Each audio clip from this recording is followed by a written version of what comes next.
মা তুমি এটা কোথায় পাঠিয়েছো? এখানে আমি কোনো বয়ফ্রেন্ডই পাবো না। আর তখনই কুকুরের পটিতে আমার পা লেগে যায়।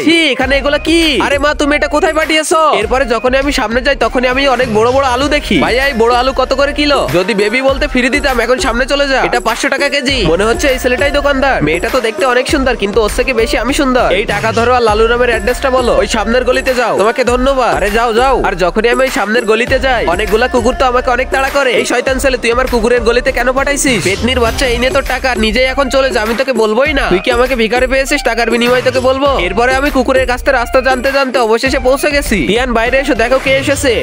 আরে শয়তান, আরে পেতনিটা। বাবা তুমি এই গাধাকে চিনো? মেয়ে ওই দেখো তোমার কামরা, তুমি ওখানে ঘুমাবে। আমি এত নোংরা কামরায় থাকতে পারবো না। আমি তো তিয়ানের সাথে ওর ঘরে থাকবো। আর এই পেতনি কি বলে? আর আমি যখন ওদের খাবার খাইতে বসি ওদের খাবার তো একদমই ভালো ছিল না। ওদের খাবার পছন্দ হয় না, তাই তো আমি ক্ষুধার্তই থাকি আর রাস্তায় মাথা ঘুরে পড়ে যায়। ম্যাডাম আপনার বয়ফ্রেন্ড আপনাকে নিয়ে আইছে। বন্ধুরা তোমরা এই ভিডিওর পার্ট 2 দেখতে চাইলে লাইক সাবস্ক্রাইব করে কমেন্টে পার্ট 2 লিখো।